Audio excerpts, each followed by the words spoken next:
Hello and welcome to the Project iCare podcast. This is a recording for healthcare providers who want to learn more about improving care for patients with substance use issues and addictions. I'm your host, Dr. Kasey Claborn, a clinical psychologist and research scientist at the University of Texas Dell Medical School. And my name is Sydney. I will help narrate this podcast by defining terms, explaining concepts, and citing statistics that are relevant to the topic. On today's episode, we'll be talking about addiction and the brain. You'll learn about how substance use affects the brain, the genetics and environmental interaction, and why addiction is a brain disease. Today, we are podcasting from Austin, Texas with Dr. Beth Lippard. Dr. Lippard is an assistant professor in the Department of Psychiatry at Dell Medical School as well. Dr. Lippard graduated with her PhD in neurobiology from the University of North Carolina at Chapel Hill. So welcome, Dr. Lippard. Hi, thank you for having me. So today we're going to be talking about the neurobiology of addiction. So Dr. Lippard, would you mind telling us a little bit about how substance use affects the brain? Of course. So before I get into how substances affects the brain, I really like to discuss briefly the reward pathway, because this is the critical pathway in how addiction develops.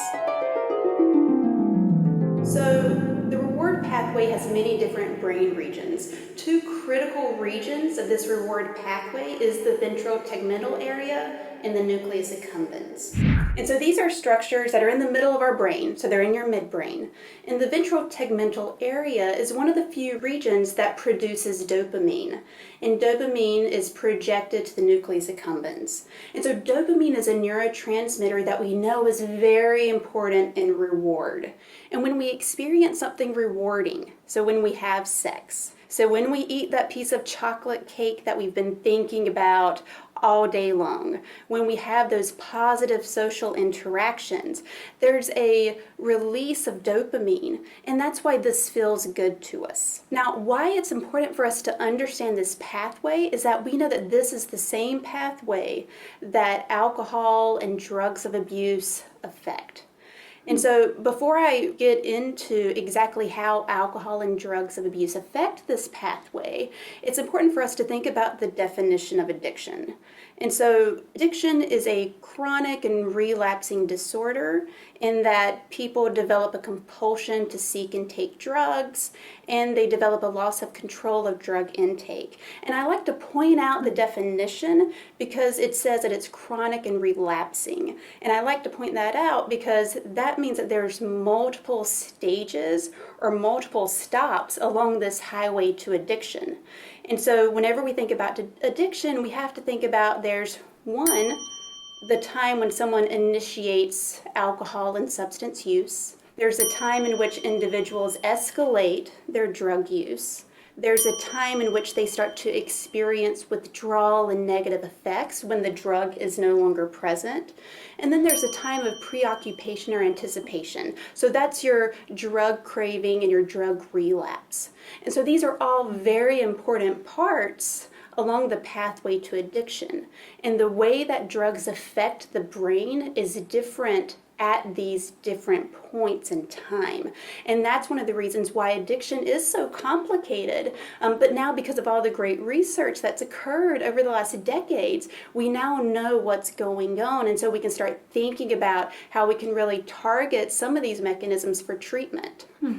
That's really fascinating. So, one thing that I hear pretty frequently is that it's a choice. So addiction is a choice. So we should treat it differently. Is addiction a choice?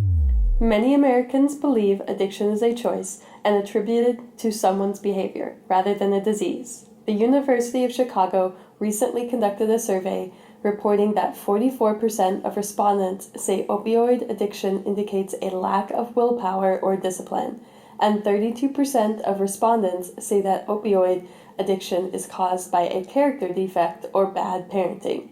So are they correct? Is addiction a choice? Addiction is not a choice. Addiction is a brain disease. It is a disorder just like breast cancer is a disorder or a disease, there's a genetic component. The very way that the brain functions in an individual that's addicted is very different than the way that a person that isn't addicted functions. And so we have to think about this in the sense of, if you have an individual that comes in and they have a brain tumor, we consider that, hey, we need to go in and we can treat and we can remove the tumor, we can give this person therapy. We have someone that comes in and their brain also isn't wired the same, and there's a problem with how their brain is being regulated that's surrounding their addiction, but yet we don't tend to think in that same line in which we need to treat, we need to figure out how to get this person's brain back to its normal functioning, and that's really where we need to be at with addiction. That's really interesting. So we could talk all day long about how treatment for addiction is kind of subpar. We'll save that for another episode. So let's go back to what you were talking about with the reward pathway, because that was really fascinating. Tell me about how, relative to natural rewards, like you mentioned food and sex, how alcohol and other drugs impact the reward pathway. Of course, yeah. So if you remembered, I said that one of the first stops on the highway to addiction is first initiation of alcohol and drug use. Well, when an individual first starts using drugs, the drug itself causes a release of dopamine in the nucleus accumbens. This is why we find the drug so rewarding. Mm-hmm. However, with chronic use, so as someone's using alcohol more and more, using cocaine more and more, there's neuroadaptations that happens in the brain. What I mean by this is that the brain adapts. The brain changes to basically neutralize the effects of drug. So there's more and more dopamine that's being released because of continued drug use. So the brain starts to actually decrease the amount of dopamine that's available to be released. It not only changes the amount of dopamine, but it also changes the number of dopamine receptors that are present. So all of a sudden, when you're using the same amount of alcohol or drug, you're no longer getting the same effect. Mm-hmm. So you have to start drinking more and more alcohol. You have to start using more drugs to achieve that first desired rewarding experience, which is why you first enjoyed the drug or enjoyed alcohol in the first place. So what you're really talking about is tolerance then. This is what tolerance is. This is what tolerance is, yeah. And really, the alcohol or the drug, it hijacks the brain. Mm-hmm. Because now what you've done is you've had, if we're just talking about dopamine, you've had your dopamine dynamics shift further and further from what the normal dopamine homeostasis is. Okay. To where now all of a sudden, when you experience sex, when you eat that piece of chocolate cake, it no longer is able to achieve the dopamine levels for you to find that as rewarding anymore. The only way to achieve that is by continuing to take alcohol and continuing to take drugs of abuse. And that's why you see this escalation in risky alcohol drug use in those that become addicted. Very interesting. So with that dysregulation of the dopamine system, do you think that's why we have such high comorbidity rates of depression and anxiety with substance use? That's one reason. Another reason, and I definitely think it plays a part, another reasoning behind this is that as dependence develops, you start to have more of stress systems coming on board. So as an individual develops dependent, there's been these neuroadaptations that's occurred within the brain. Because of these neuroadaptations, when all of a sudden the drug is not on board, an individual feels sick. And this is one of the reasons why withdrawal is so difficult when all of a sudden you're taking those drugs off board. Now, I bring that up because just like you have these neuroadaptations in the brain, glutamate, GABA, dopamine, it's also important to remember that we have neuroadaptations between systems. So not just the reward system, but also the stress system.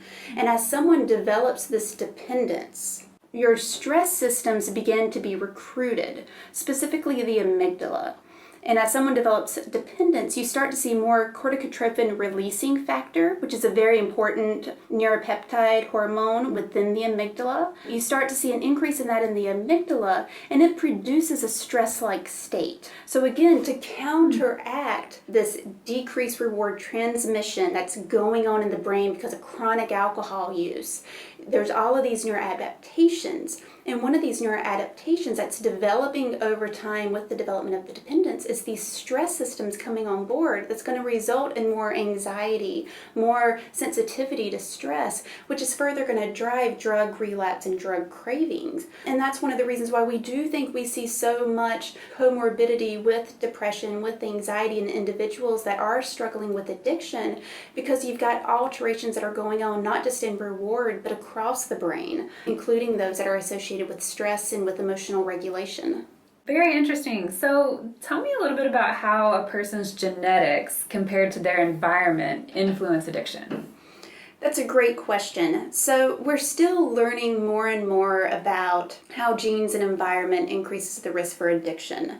One of the things that we do know is that there are gene variants that increase the risk for risky drinking, risky drug use, and also the way individuals respond to treatment. So, for example, if we think about serotonin. So serotonin is another key neurotransmitter in the brain. And it's been found that there's a negative relationship between serotonin transmission and alcohol intake. So basically, less serotonin transmission, individuals drink a lot more.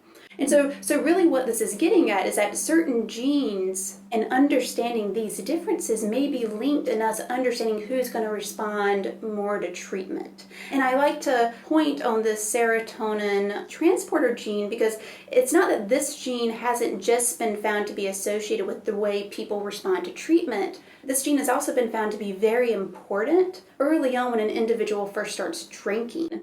So this serotonin transporter gene, differences in the genetics of this gene has also been found to be associated with what we call a low-level response to alcohol. So individuals with a certain genetic pattern, again, within this gene, these individuals appear to not experience alcohol the same way. In fact, they report that they need more alcohol to feel intoxicated. So all of a sudden you're talking about before dependence ever develops, you have genes that may put us at risk by the way we just experience alcohol or drugs themselves are different. And therefore we may modify the way that we're taking drugs, the quantity that we use in one sitting, because for us to achieve effects, be it through dopamine, be it through serotonin, may be different. And I think it's a really important point because it also gets to that it's a disease, not necessarily that it's just a choice or, well, if you never would have used drugs in the first place, you never would have developed addiction, so you need to deal with it. So what do we need to know about people who may be at risk for substance use issues? How should we begin to think about addiction differently? We need to be thinking about the fact that there's differences in risk factors from the very first stop, again, along this highway to addiction, and that if we can understand those, we can maybe begin to think more how to actually treat this disorder. And I think that's really important. There's also other genetic variants that point to early mechanisms associated, again, earlier along this highway. So for instance, there's genetic variants in alcohol metabolizing genes. For alcohol metabolism, alcohol is converted to acetaldehyde through alcohol dehydrogenase. And it's this acetaldehyde, this primary alcohol metabolite, that's associated with that flushing feeling, when we feel nauseous, when we feel sick after drinking. So some of those hangover. Exactly. And so it's not surprising that differences in the gene that metabolize alcohol and therefore could result in very different experience in how we experience some of these negative consequences from alcohol very early on, before we've ever even initiated drug use, and really just setting the stage of increased risk in some individuals. And so I think we really need to be thinking at the individual level how people are developing addiction, because that's really where we need to go in thinking about how we can intervene early and be most effective. Yeah, that's really fascinating. So as a doctor, I'm wondering when a patient comes into my office and they have an addiction or a substance use disorder, can I give them a genetic test and determine their level of addictive potential, I guess? Or as a parent, can I give my child a test before they even start drinking and determine whether or not they're at risk for developing alcohol dependence? That's a great question. In short, I don't believe so. I wish there was one. I think, a lot of the findings that we've seen so far is still at a group level. And basically what I mean by that is that, we bring in these multiple groups and you see, okay, well, what's different between these groups? These that are addicted, these individuals that are not. But even whenever you look across this group, there's a lot of differences within each group. There's people that just don't fit the norm based on this finding. So there's people that have a certain genotype, yet they still respond to a certain treatment, or people that may have a genotype, yet they still respond to alcohol or a drug in a similar manner as someone that doesn't have the genotype. And so really it gets more and more where we need to be going, and to get to that point is to think about the individual and individual differences, because that's something right now that we still don't know a lot about. So unfortunately now we're not at the point where there is a test to really be able to know what someone's real risk is. Hopefully with research that's going on now, we can get a little bit closer to being able to think about how can we identify and target individuals early on, but we're just not yet there yet. Great. Okay. Well, Dr. Lippard and I still have a few more interesting topics to discuss, so please join us next time on the Project iCare podcast with me, Dr. Kasey Claborn, for part 2 with Dr. Lippard. If you liked our show and would like to learn more, check out our website at sites.utexas.edu/Health Innovation Lab, or find us on Facebook at UT Health Innovation Lab. Visit our website to find out more about Dr. Lippard and other resources discussed in this podcast episode. All the information will be linked in the description below. Thanks for listening.